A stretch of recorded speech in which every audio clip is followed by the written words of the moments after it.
Let me see what we got in the watch later here. Ooh, actually, I want to cover this. The real problem with Black Myth Wukong. I want to cover this because there's so much praise about Black Myth Wukong, and I want to see what the critique of it is. Let's see. Let's find out. The previous version of this video was taken down because it contained misinformation. The following. Okay, well, that's not a good start to the video. Listen, I'm not gonna try and claim that I'm a professional YouTuber, but I don't think starting your video off with, we had to redo this video because the first time we spread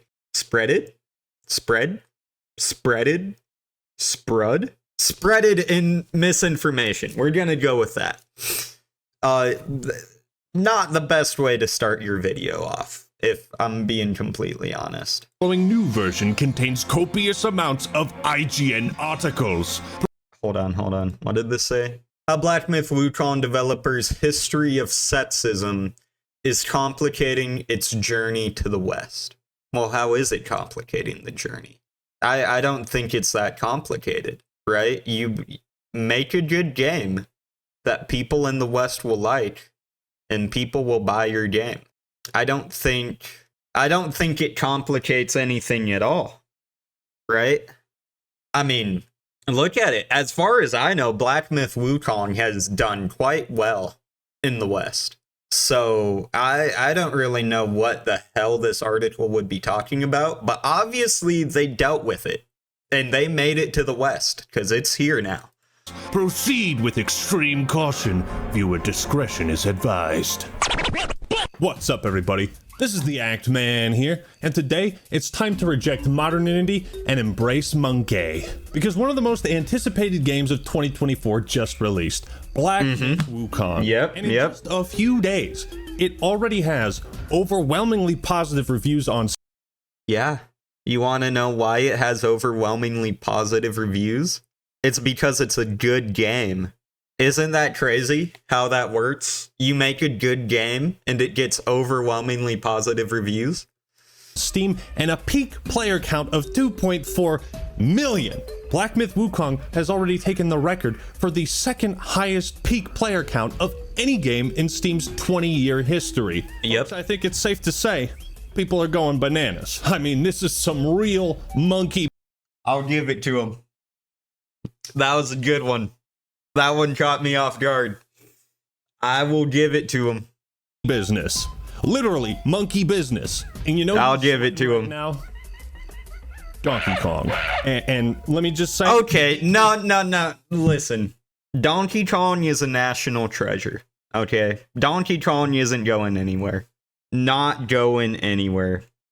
It's here, and it's here to stay. No one's getting rid of Donkey Kong. It's just not gonna happen. Stocks are plummeting. Now, I've invited a special guest on today to give their input on this game. Everybody, please welcome Frieza. How are you doing? Okay. Oh, shit. Nasty monkeys. The whole barrel of monkeys. Okay, yeah. You know, monkey see, monkey do. That's great. Holy shit. This guy's clever. This guy's funny as fuck. Okay. I'm not prepared. Hold on. Let me give myself a second to collect my inner peace and not giggle like a little baby. Okay? Just give me a second. Okay, let's go. This monkey, round and round the monkey goes. You're nothing but an overgrown monkey. Cut his mic off. Okay, hold on, chill. Woo! Okay. Oh, thank God. What I think Frieza wanted to say, and what I've heard many Chinese scholars point out, is that Black Myth Wukong is nothing but a cheap ripoff of Dragon Ball. And I couldn't agree more. Think about it. Dragon Ball is a completely original story about a monkey boy named Goku who wields a magic staff and rides a magic cloud on his journey to the West. And we're supposed to believe Black Myth. You know what? He has a fair point. And by the way, this is not me dogging on the game in any way. I think the game is phenomenal. Excuse me. I'm actually gonna play it after this. But he's not fucking wrong, you know? Wukong just came up with all of that on their own? Right, and I'm sure they didn't plagiarize Donkey's favorite champion in League of Legends either. What a disgrace. But on the real, Black Myth Wukong is turning out to be a massive W for China. Yes. It's fitting that one of the most popular and important literary works in the world, and especially East Asia, is also translating to become one of the most popular. This guy was a bitch to beat, by the way. This guy, the white-clad noble, that guy don't joke around. That guy is fucking tough to beat. I'm sorry, I'll stop pausing it so much. But I'm passionate about this game. This game truly is, at least in my opinion, a masterpiece. And I fucking love it. And I am here for it. And I am looking forward to the next thing that this studio puts out. Popular games in the world. Whether they're being forced to play it or not, it seems China is really enjoying this game, because when it's nighttime for them, player counts have dropped from 2.2 million to 247,000. Wait, what? To become one of the most popular games in the world. Whether they're being forced to play it or not, it seems China is really enjoying this game, because when it's nighttime for them, player counts have dropped from 2.2 million to 247,000. That's kind of crazy. Apparently, it's not as big in the West as I thought it was. I thought this was like a huge thing in the West. But for it to drop from 2.2 million down to like only 250,000, that's a pretty big drop. I wonder why that is. Like, why hasn't it been received well in the West? You know, that's very interesting to me. And in any other instance on Steam charts, this would be a massive red flag. I don't think there's ever been like this radical of a disparity between the high and low of a Steam game, but it's... Well, so here's my theory, right? Before this game came out, I didn't see any marketing for it at all. I never saw any ads for it. I didn't see anything. The only reason I found out about this game is people started making videos about it. That's the only reason I found out. And my guess is they marketed this a lot heavier in China than they did in the US. That's my theory on it. It's not an indication that the game is dying, of course, just where many of the players are coming from. Like how Witcher 3 became a vessel to share the rich Polish and Slavic mythology with the world, China is sharing their mythology with Black Myth Wukong. Yeah. And although I'll be making my fair share of China-related jokes in this video, know that it's all done in good fun. Please don't report me to the Chinese government, okay? My social credit score cannot take the hit. Now comes the part where I double-cross you. Because it turns out there is a real problem with Black Myth Wukong, and I'm going to tell you all about it. Let's hear it. Being one of the few Chinese games that isn't sharing the Chinese culture of microtransactions and free-to-play garbage. This is what hooked me into the game, by the way. The lack of microtransactions. I could go on a rant about this, but I'm not going to.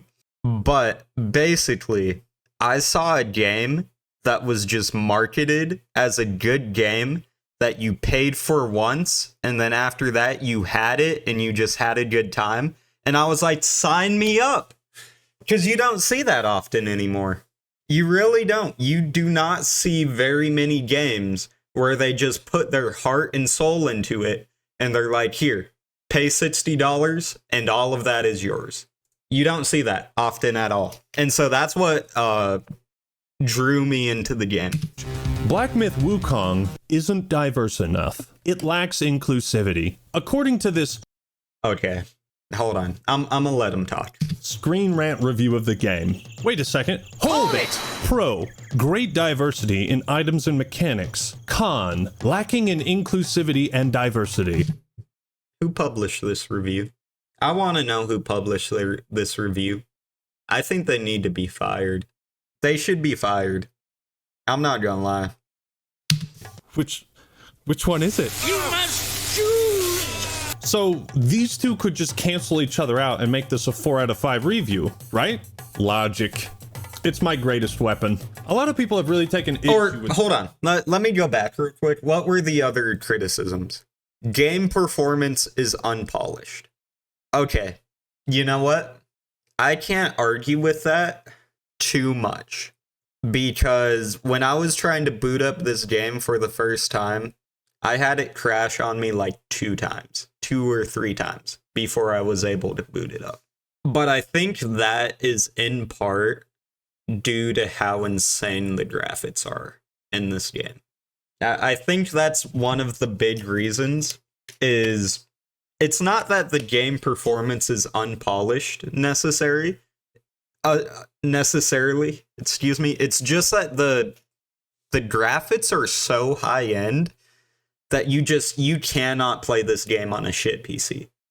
Like, that is one thing I'll say about this game. If you've got like a fucking laptop that your university gave you, and it's like a lower end laptop, you will not be able to play this game.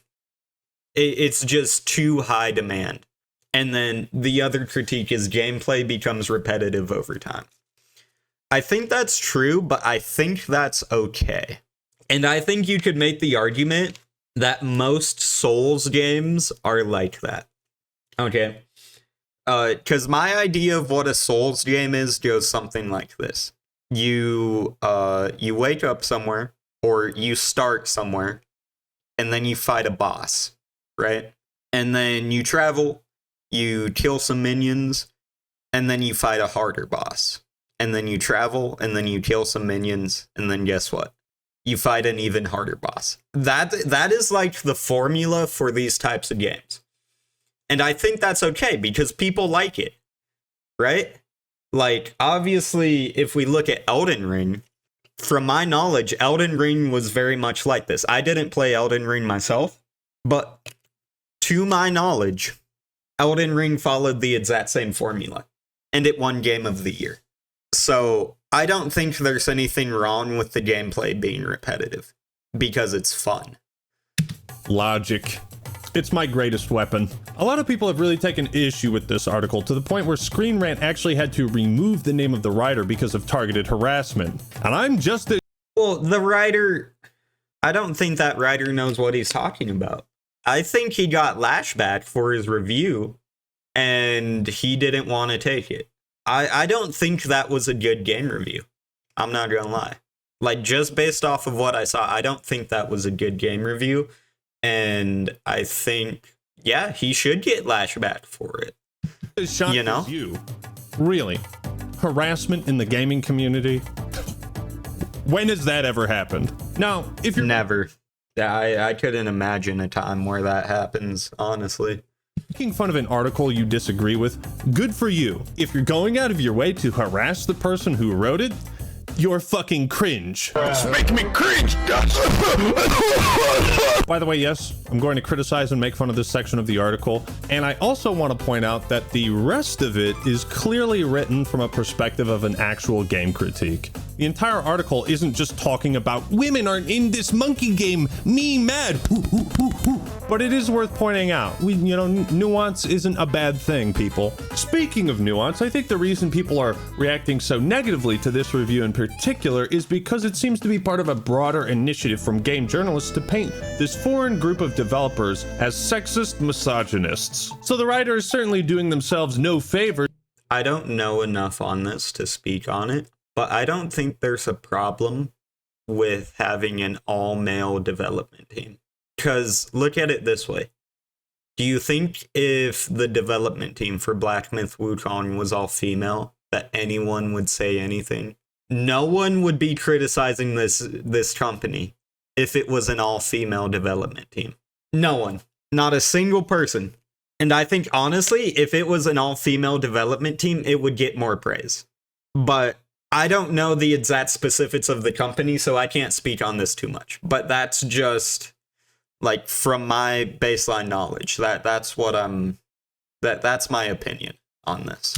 By running along and parroting unproven narratives. But we're gonna read the spicy part. While my analysis and review of Black Myth Wukong remain focused on gameplay, it's important to mention the controversies surrounding the game's studio and the reports of misogyny and sexism from developers. It is important to point these things out because, you know what? If they're ignored for too long. Yeah, I agree. If the game developers are being genuinely misogynistic, then yeah, they should be called out for that. 100%. I don't have any information one way or another, so I don't know. But if they are, then yes, they should be called out on it. 100%. Well, eventually we end up with a picture like this. For those uninitiated, this is the Cosby Suite at Blizzard, and if you don't know exactly what it is, well, you can probably figure it out. However, as a media outlet who received an early copy of a highly anticipated $60 video game, your job with your review is to help consumers make informed decisions on what games they should purchase. The company's internal misogyny and sexism, like, you can mention that if it exists, and you can ask questions about whether you think it's ethical or not to support this company and purchase the game. Yeah, 100%. With some flimsy reasoning connecting a non-existent lack of diversity to the words and actions of the employees, in order to label the game itself as sexist and misogynistic. The article continues, as far as chapters 1 and 2, while characters are clearly fictitious and fantastical creatures, there were no female or feminine NPCs and... Do you know why that is? Why are there no feminine NPCs, enemies, or bosses? Well, maybe not NPCs, but why do we think all the enemies and bosses are male? Let me tell you why. Back in the old days, women didn't go to war. Women were not warriors.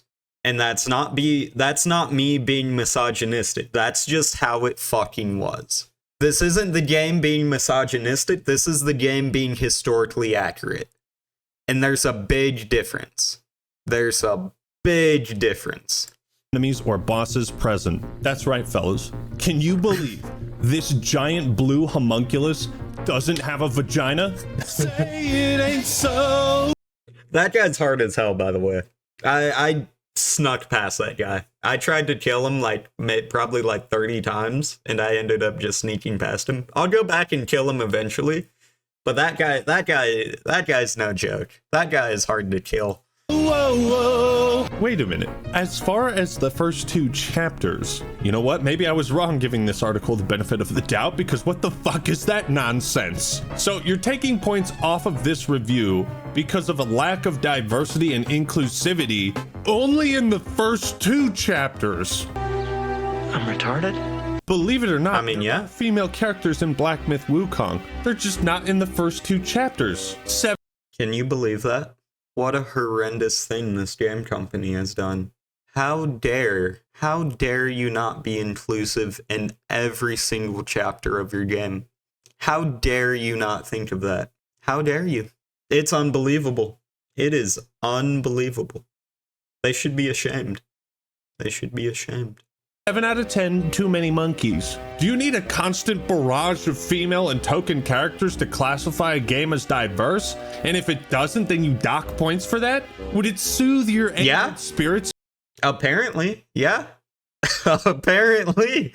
The frog boss had huge riveting boobies? You see, one of the real problems with Black Myth Wukong is something that's become more prevalent in the last few years. The rampant spread of misinformation across social media, and game journalists who refuse to review games on their own merits and instead insert their own arbitrary merits to then judge it based on that. The article goes on. The lack of diversity and inclusivity resonates with the misogynistic comments reported to have been made by developers, which express disdain for women playing their games. Although... Okay, if they did this, shame on them. Alright. However, in order to accuse someone of this, you need proof. Now, I don't know if there's proof or not. Once again, I haven't done any research into the developers. But if they did do this, then shame on them. If people are just fucking making shit up, then shame on you. Shame on you if you're making this shit up. Because you best believe that this hurts their game sales. You best fucking believe. And if you're making this shit up, and it's not true, then you are affecting this fucking company. So shame on you for that. Black Myth Wukong does have truly enjoyable moments, the underlying feeling that women aren't welcome in this world felt present throughout my gameplay experience. And see, that is where you lost people, because there's no real argument to make, as far as I've played, that Black Myth Wukong lacks diversity and inclusivity and isn't a game that women can enjoy or play. The product itself does not reflect that reality. You know, at a certain point... And I can vouch for this too. Like, I haven't come across any scenes that would be labeled as misogynistic. Like, I've encountered none of that. So I don't know what the hell this reviewer is going on about, but as far as I know, that is not true. You have to stop letting the outside world change or affect your review score. We saw this with Hogwarts Legacy, remember? People were not playing or reviewing the game based on its own merits, but based on what J.K. Rowling had said that they disagreed with.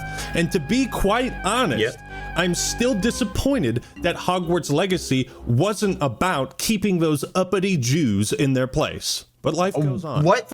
Led by an oppressed race. You know what? I haven't played this game. I don't know, man. I've got no comment for that. But life goes on. For example, Blizzard's internal fiascos around Nancy Drew and the mystery of the stolen breast milk didn't make... You see, this is when you need to start shaming a company. This is when you need to start being like, hey, fix your shit.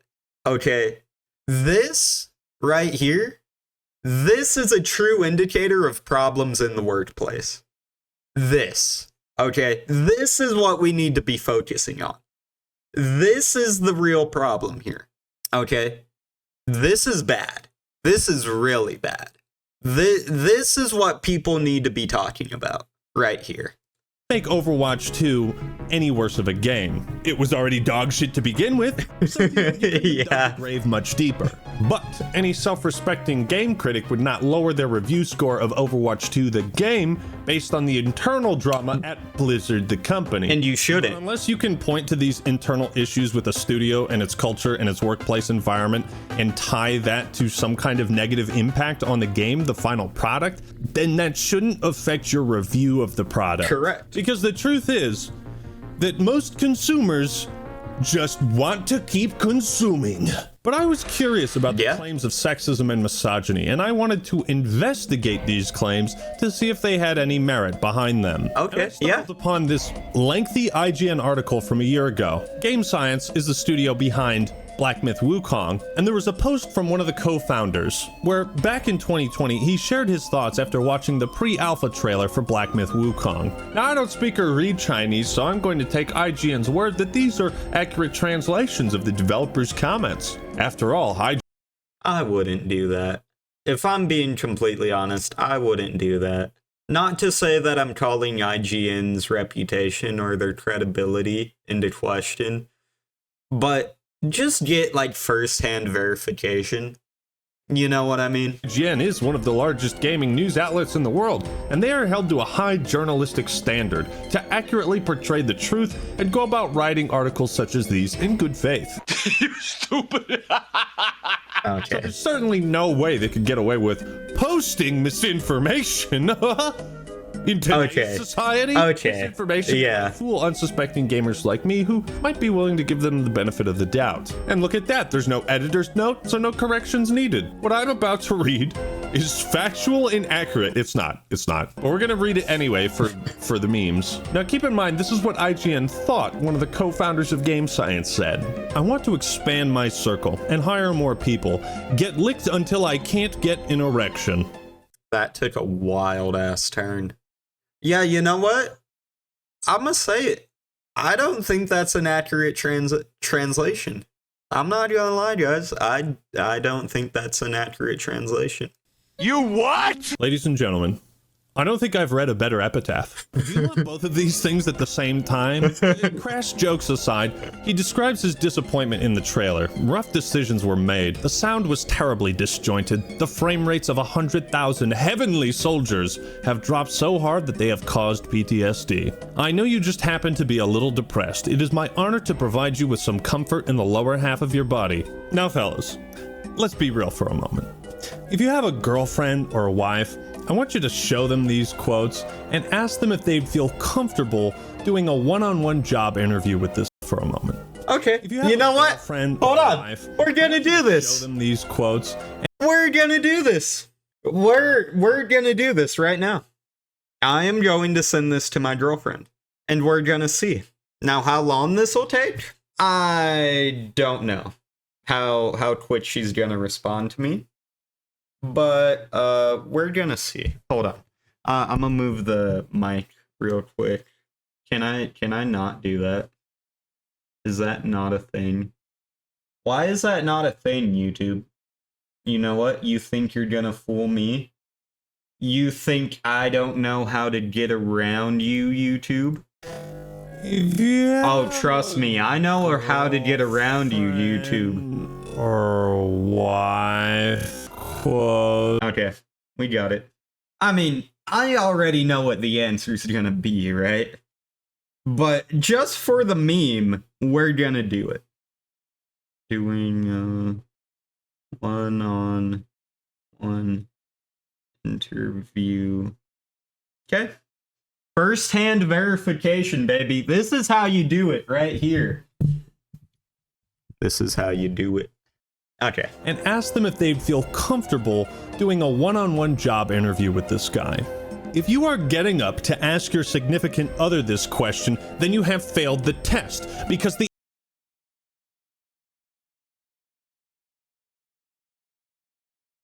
I guess I fucked up, guys. Well, shit. I failed the test. Oh, whoops. To be fair, I did say I already knew what the answer was. Whoops. Well, fuck me, I guess. The answer is no. I would not feel comfortable. And thankfully, nobody should feel uncomfortable except for the hacks at IGN who posted these mistranslated quotes. I still read them though because I thought they were funny. But in the previous version of the that's video, hilarious. they were legit. Now, based on several comments I've seen, it would appear these quotes fall under the category of idiom, something that might seem nonsensical or rude when approached with a Western mindset. Also, like I said, there's no editor's note on this article, but the writer who wrote it put one on a separate article that was written by somebody else. And it doesn't take any accountability at all? What the fuck are you doing? Well, that's great. You see, Avoiding accountability? That's what they're doing. usually when you post something false or misleading, you take it down or correct it. I suppose one... Yeah, you would think. But you know what that takes, guys? That takes sacrificing your ego. And who the hell wants to do that? Who wants to fucking sit there and admit that they fucked up? Let's be honest. Nobody wants to do that. One lesson of the day is that if you're going to post an expose article that relies on quotes from a different language, a language you don't understand, maybe it's worth trying to track down one of the 2 billion Chinese people to help verify those quotes. But we're not out of the woods yet, because there was one other controversy, one huge, massive problem surrounding Black Myth Wukong. You see, a document of guidelines was sent out to content creators who were given early access to the game. I was not one of them, but it contained a list of do's and don'ts when it comes to streaming or making early access content about the game. And I'm just as shocked as you are. You're telling me China is trying to control what people say or don't say? I don't believe. You know, I don't think there's any problem with this. Because the thing about this, right, is the early access game is not the game in its full state. Okay? So obviously some things are going to be buggy. Some things are not going to be fully polished. And that's fine. But if you start criticizing a half-completed product, that is going to hurt that product. If you criticize a half-completed game, that's going to hurt the game. And that's why I think this is fine. And you'll probably see some stuff about this in here, like, hey, don't criticize the bugs or the not polished shit. But let's see what this controversy is about. Oh wait, my mistake. It's actually the do's and the don'ts. Sorry, they put an apostrophe there. Given how we just learned about IGN's fuck-ups and mistranslations, it's entirely possible these guidelines are poorly translated too. And since the developers have been targeted by disingenuous claims from IGN, I can understand why some of these don'ts were included, since they want to promote the game instead of the manufactured outrage surrounding it. We're still going to read them and make fun of them though, but these are as follows. Do's. That's pretty good. That's a pretty good do right there. Enjoy the game. Well, now I can't because do's is clearly pluralized and there's only one do. It's not even pluralized. There's an apostrophe there. It's possessive. Okay, listen, they're a Chinese game company. I'm presuming they don't speak the best English. It's whatever, you know? Do not insult other influencers or players. Okay, yeah, I'm fine. Yeah, that seems pretty reasonable. Deal. Do not use any offensive language or humor. Urge to be racist. I think that's fair too. They want a certain image associated with their game, and it is completely within their right to say that, I think. Rising. What do you mean offensive? What, words like fuck and shit and shitting dick nipples? Dear sir or madam who typed this up and sent it out to content creators, I hate to be the bearer of bad news, but I live in America, therefore your censorship is invalid. Cope and seethe. Can I get a God bless America in the chat? Thank you. Do not include politics, violence, nudity, feminist propaganda, fetishization, and other content that instigates negative. Once again, I think this is fine. And I know everyone's gonna freak out and be like, oh, feminist propaganda. They don't want feminist propaganda in there. Listen, start a little arrow here and go. That leads back into politics. And that's why they don't.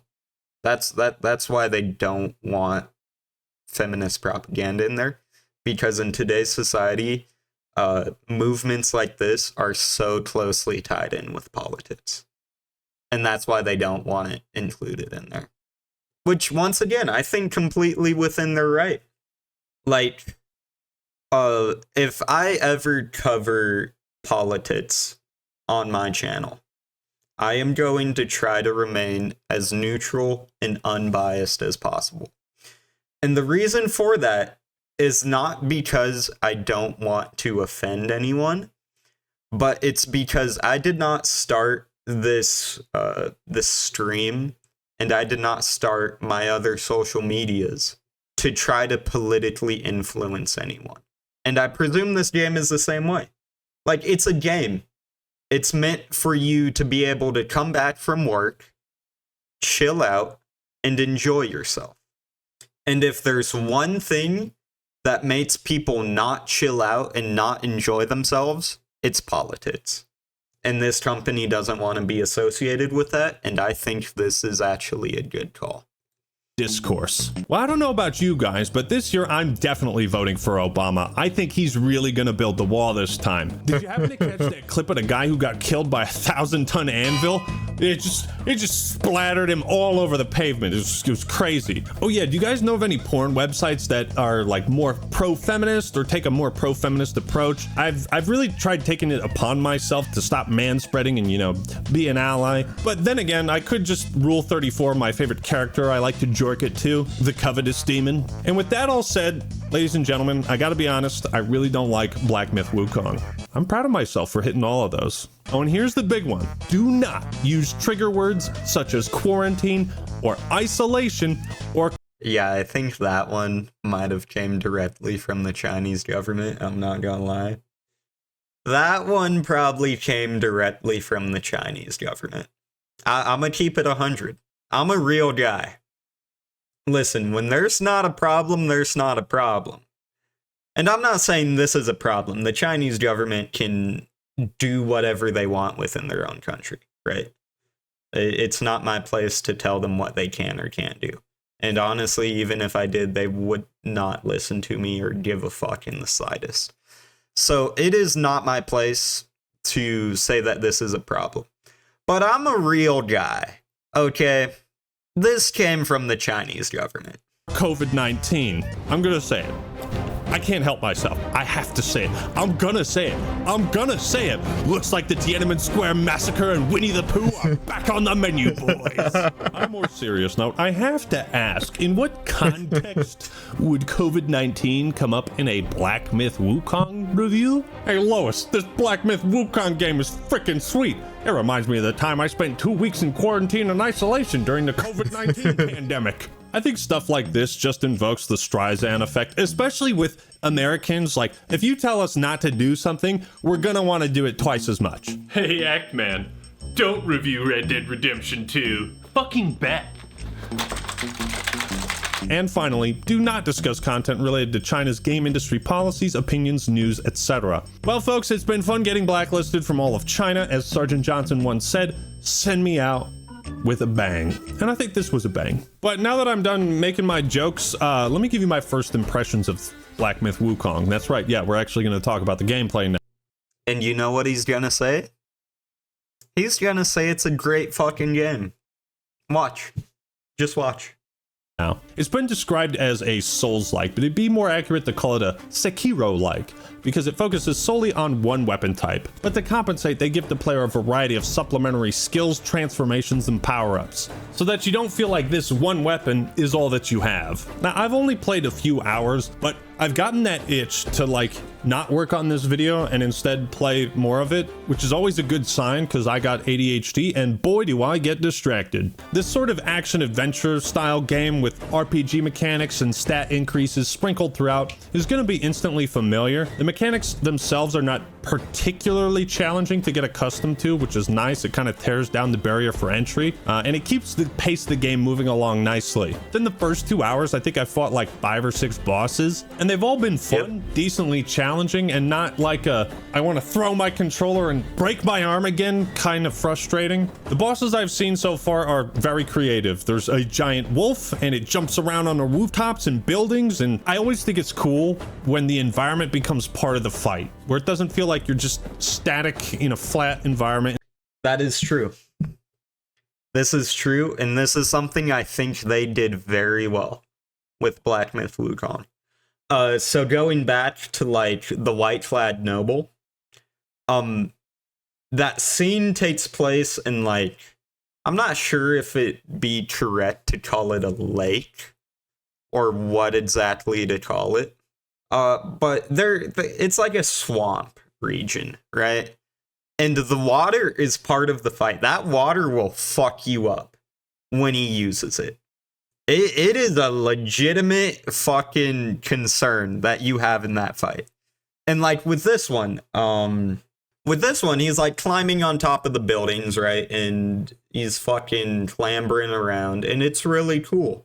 Those are the 2 big examples I can give off the top of my head, but I'm sure as I play more and I progress, there's going to be more. But it did do that very well.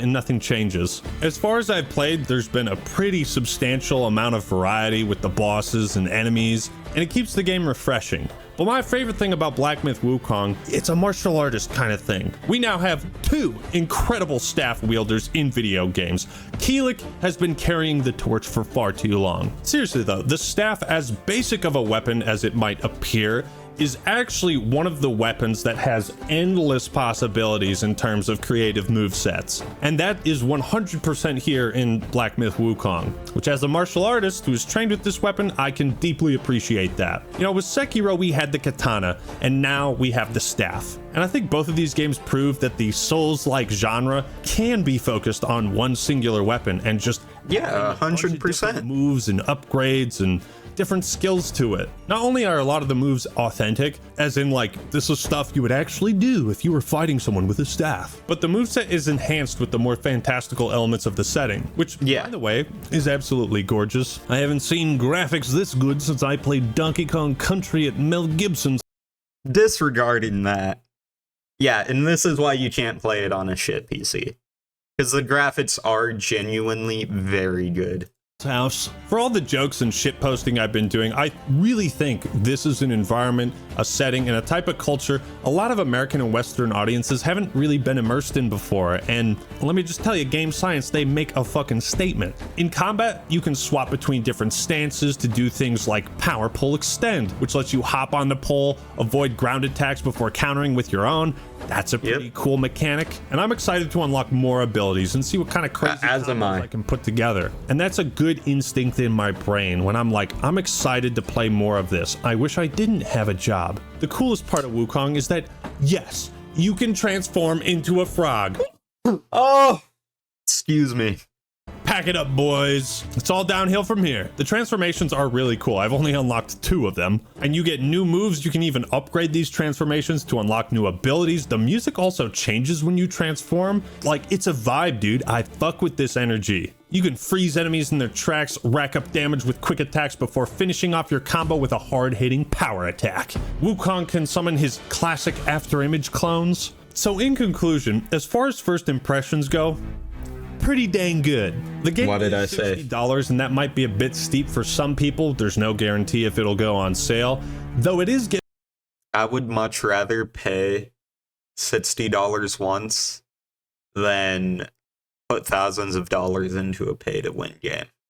It's like, listen, I understand that game studios have to make money somehow, and I'm cool with that. Yeah, go make your money. But when they start using manipulative and malicious tactics, that's where I draw the line. And this is one of the companies that didn't do that. It's like, yeah, $60 might be a lot for you, but if you can afford it, it is well worth the price, I think. Getting some very positive review scores from both critics and users. By the way, no extra monetization outside of a deluxe edition, which that's always a plus. I didn't hear about this. Interesting. I didn't know about this. I had no clue about this. But I mean, I'm not opposed to that either. Ubisoft! Yeah, you see this shit? Take notes, please. So what all did we learn today? Well, if you're going to use IGN as a reference in the future, fucking double check everything they say. Learn from my mistakes. Yeah. Because if they're willing to engage in bad faith journalism, not correct it or take it down, then people have every right to be skeptical of any news stories or anything they post in the future. Because around Black Myth Wukong, they failed to do their job of accurately informing the public. I think this game is going to be a historic title for China. Like I said, although I've talked shit and cracked some jokes, I honestly hope they continue pushing for these types of quality games moving forward. As do I. Well done. As do I, yes. Do you trust the Chinese government's estimates on the number of deaths in the Tiananmen Square? Oh my god. We're ending it there. We're ending it right there. No, I think this is important to highlight, right? There is a lot of misinformation that goes out about things that are completely unrelated to politics that get dragged into politics. Okay? Like this game, for example. But this is why you have to do your research. You have to verify, right? And especially don't just take any big company's word for what they say, right? Get secondhand verification on that shit, because companies these days are going to try to sway you politically one way or another in line with their goals and what benefits them. But overall, I think a pretty good video. I enjoyed it. He was funny. He had a lot of good points, right? He did his research. Overall, amazing video. Wonderful video.